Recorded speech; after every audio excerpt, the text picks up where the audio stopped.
الیاس کی زندگی میں اسٹرگل بھی بہت اسٹرگل رہا، ہر طرح کا، معاشی، ذہنی، علمی، ادبی، تعلیمی، لیکن بات دینی ہوگی کہ اس آدمی میں ہمت نہیں ہے۔ اچھا یہ تو نہیں، ہمت کوئی نہیں آتا ہے، لوگ جب آپ کی بیوی ہے، بچے ہیں، تو آپ کو تو جدوجہد کرنی ہی ہوتی ہے، آپ کو ان کے لیے روٹی کمانی ہے، باہر نکلنا ہے، کچھ نہ کچھ ہاتھ پیر مارنا ہے، لیکن ان حالات میں تعلیم کا جاری رکھنا وہ بہت بڑی بات ہے کہ سلسلہ منقطع ہو رہا ہے، پھر آپ اسے جوڑ رہے ہیں، پھر منقطع ہو رہا ہے، اور یہ کافی لیٹ ہو گئے تھے جب انہوں نے کیا۔ میں ملازمت بھی ان کی خاصی دیر ہی سے جو ہے کہیں لگ پائی، تو بہرحال جدوجہد انہوں نے رکھی جاری۔ مکان کے سلسلے میں، رہائش کے سلسلے میں بہت پریشان ہوئے۔ وہاں جو ہے ظاہر ہے کہ ہر فیملی میں ایک وقت آتا ہے کہ آپ کو الگ ہونا پڑتا ہے، آپ سہولت سے الگ ہو یا لڑ بجا کے الگ ہو، لیکن بٹوارا ہر خاندان کا نصیبہ ہے، ہوتا ہے۔ تو یہ بھی الگ ہوئے، پھر کہاں رہے، پھر ملت نگر میں رہے۔ ملت نگر میں جب تھے تو مجھ سے ملاقاتیں بڑھ گئی تھی، کیونکہ ملت نگر ویسٹ میں تھا، میں ایسٹ میں تھا، تو کبھی یہ آ گئے، کبھی میں چلا گیا، اس طرح سے جو ہے سلسلہ چلتا رہا، اور بہرحال زندگی آگے بڑھتی رہی۔ انہوں نے جب اپنے والد کے ساتھ کام کر رہے تھے تو جیسا کہ میں نے تذکرہ کیا کہ بنارسی ساڑیوں کا جو ہے کام کاج تھا، اس سے وابستہ رہے۔ اس کے بعد انہوں نے ڈاکٹروں کے جو اکوپمنٹ ہوتے ہیں، میڈیکل اکوپمنٹس، وہ جو ہے لے کے جو ہے بھٹکتے تھے، اس ڈسپنسری اس ڈاکٹر کے، اس ڈاکٹر کے، وہ آرڈر دیا، کبھی کسی چھوٹے موٹے اسپتال میں چلے گئے، وہاں سے آرڈر مل گیا۔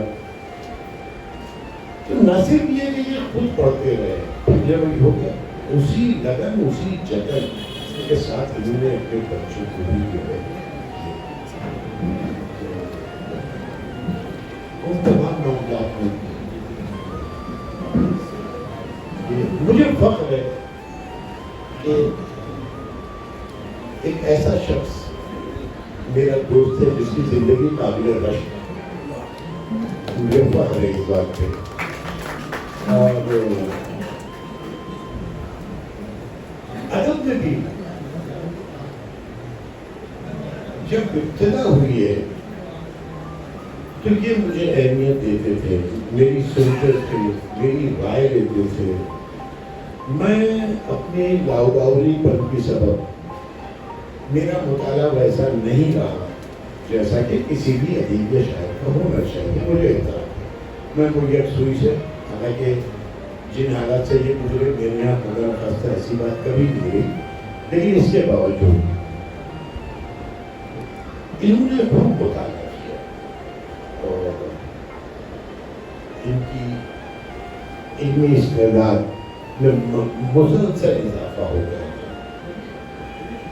پھر کچھ دنوں کے بعد یہ نوبت آئی کہ میں کہیں پھنستا تھا تو میں ان سے رجوع کرتا تھا، اور اس میں کوئی لاگ لپیٹ نہیں ہے۔ خدا کا صلاحیت یہ ہے کہ اس آدمی کی نگاہ بہت ہے، نظم ہو، شاعری ہو، افسانہ ہو، ناول ہو، وہ اتنے اندر تک اتر کے دیکھ لیتی ہے، اور ایسا مطلب سہل انداز میں اس کا تجزیہ کر دیتی ہے کہ وہ ہر کسی کے بس کی کوئی بات نہیں، پھر میرے بس کی تو نہیں ہے۔ پھر کیا کہتے ہیں، ظاہر ہے کہ جب آدمی تعلیم کرتا ہے تو اسی طرح سے ملنے جلنے والے بڑھتے ہیں، اسی طرح سے ادب سے جو جڑے ہوئے ادیب تھے، شعراء تھے، ان کے حلقوں میں جو ہے یہ جگہ ملتی چلی گئی۔ جان پہچان سبھی کی تھی. یہ پروفیسر بھی ہو گئے تھے, ان کا ایک موبائل سلسلہ ہو گیا تھا. تو بہرحال ہم لوگوں کے دوستوں میں ایک علیمہ اور الیاس شاہ, ان دونوں کی زندگیاں جتنی جد و جہد سے گزری ہیں, اتنی جد و جہد سے میرا خیال سے انور خان تھے, انور تھے, سلام بن مرزا ہیں, ان سب کی زندگیاں اتنی جو ہے کہنا چاہتے دشوار گزار گئی. اور مجھے خوشی ہو رہی ہے اور میں مبارکباد دیتا ہوں مجیب خان کو اور ان کے ساتھیوں کو کہ انہوں نے یہ تقریب منعقد کی. بلا شبہ الیاس ڈیزرو کرتے ہیں, جیسا کہ انہوں نے کہا کہ انہوں نے اپنے استادوں کے لیے یہ سلسلہ شروع کیا ہے, تو مبارک ہو, اچھا سلسلہ ہے. بہرحال یہ بھی ذہن میں رکھیے گا کہ جب آپ یہ کر رہے ہیں تو اسی شہر میں کچھ استادوں کے استاد بھی ہیں, تو ان کا بھی خیال رکھیے گا. بہت بہت شکریہ.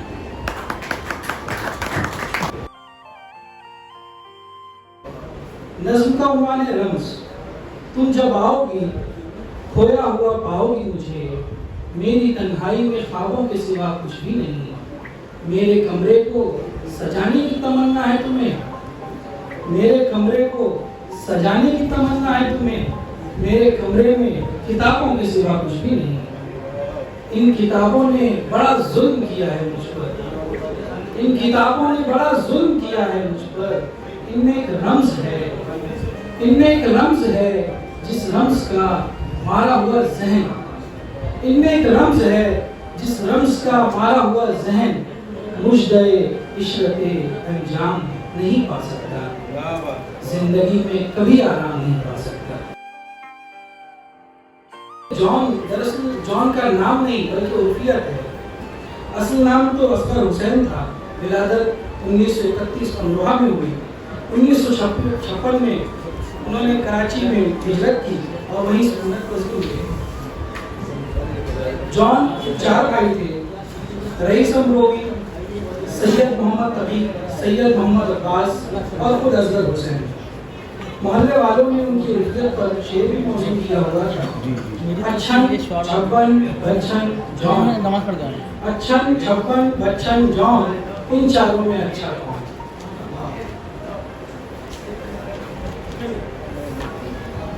جان ایک علمی خانوادے سے تعلق رکھتے تھے. ان کے یہاں شعر و ادب کا سلسلہ پشت چلا رہا تھا. ان کے والد علامہ شفیق حسن ایلیا خود بھی شاعر اور فلسفی تھے اور کئی زبانوں کے ماہر تھے. جان حضرت امام حسین کے غلام کا نام تھا اور ایلیا حضرت علی کو عبرانی میں کہتے ہیں. تو اس طرح جان ایلیا منصر شہود پر ہے. جان صاحب کو جو شہرت ملی وہ مشاعروں کی بدولت نہیں. ہاں یہ سچ ہے کہ جان کا کلام منفرد ہے, ان کی زبان سلیس اور اسلوب عمدہ ہے. ایک دلچسپ بات میں عرض کرنا چاہتا ہوں کہ جان نے باقاعدہ تھیٹر تو نہیں کیا تھا, لیکن جس سن اور شعور میں وہ پہنچے اس وقت ڈرامہ اور تھیٹر اپنے عروج پر تھا. جان کو بھی ڈرامے سے کافی شغف تھا اور باقاعدہ ڈراموں میں حصہ لیا کرتے تھے. جان ایلیا خود فرماتے ہیں, مجھے میرے محلے کے باہر شاعر کی حیثیت سے بعد میں جانا گیا اور سب سے مقبول اداکار کی حیثیت سے پہلے. انہوں نے خود بھی ایک ڈرامہ لکھا تھا جس کا عنوان تھا خونی خنجر. یہ ڈرامے موضوعاتی اعتبار سے اموی, فاطمی اور عباسی دور کے نمائندہ ہوتے ہیں. اس کے علاوہ انہوں نے اپنا ایک ڈرامہ کلب بھی بنایا تھا جس کے ڈائریکٹر وہ خود تھے اور ان کے دیرینہ دوست رضی, قمر رضی ان کے مینیجر تھے. سر کے شعری رویے پر بات کم ہوئی ہے تو میں ایک 2 شعر جو مجھے میں نے انتخاب کیے ہیں سر کے کلام سے. یہ یوں لگاوٹ میں بناوٹ کا ہنر شامل ہے.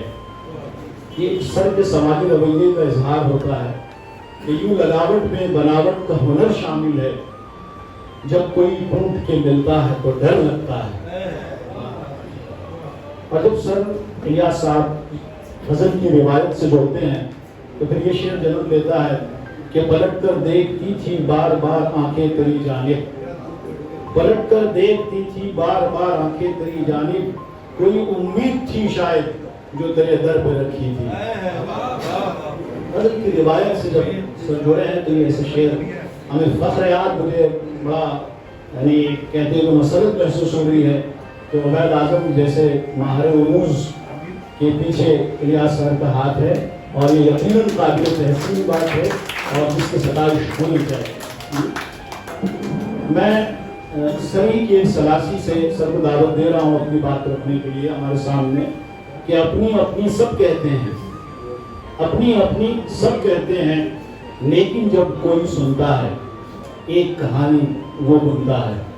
میری گزارش ہے کہ سر اپنی زندگی کی کہانی رکاب حیات کے جو اور سر مناسب سمجھے ہم سے شیئر کریں، جو مناسب سمجھے آپ اس سے اعراض کریں، اور اہم ہے اور آپ ہیں۔ بہت بہت شکریہ شعبے سے۔ السلام علیکم۔ پہلی بات تو ایک میں بری طرح پھنس چکا ہوں، یہ بولنا میرے لیے بہت مشکل ہو رہا ہے۔ اتنی دیر بیٹھنے کی عادت نہیں رہی مجھے، اور میں اتنا لمبا بیٹھا بھی نہیں۔ رہی بات اپنے بارے میں کہنے کی، میرے بارے میں مجھ سے زیادہ میرے دوستوں نے کہا، اور جو کہا وہ بالکل سچ کہا، اس میں کوئی راگ رگڑ نہیں تھی۔ میرے اندر کمزوریاں بھی ہیں، کچھ اللہ نے خوبیاں بھی دی ہیں، پتہ نہیں کس کے کیا کام آتی ہیں، لیکن بہرحال میری استطاعت میں جو ہوتا ہے میں وہ کرتا ہوں۔ وہ اس کے مختلف ہیں، وہ اعتراف کرتے ہیں، کتنے ایسے ہیں جو اس کا اعتراف نہ بھی کرتے ہوں گے، لیکن ایسا نہیں ہے کہ میں نے کسی کے ساتھ بددیانتی سے پڑھایا ہو۔ میں نے اپنے پورے ٹیچنگ کیریئر میں پوری دیانتداری کے بارے میں پڑھایا ہے، اور جو کچھ میرے پاس تھا وہ شیئر کیا ہے۔ تو میں آپ سب لوگوں کا بےحد ممنون ہوں، متشکر ہوں کہ آپ نے میرے تعلق سے اپنے خیالات کا اظہار کیا، مجھے سراہا، میرے اندر کچھ ایسی بھی خوبیاں تلاش کی جو جس کا مجھے علم نہیں تھا۔ بہت بہت شکریہ اس کا، ان چیزوں کا۔ جان میا کے بارے میں بہت کچھ کہا گیا ہے، میں جان کا صرف ایک شعر آپ کو سناتا ہوں، اور میرا خیال ہے کہ آپ وہ لے کے جائیں گے یہاں سے، کہ کتنے جھوٹے تھے ہم محبت میں، کتنے جھوٹے تھے ہم محبت میں، تم بھی زندہ ہو،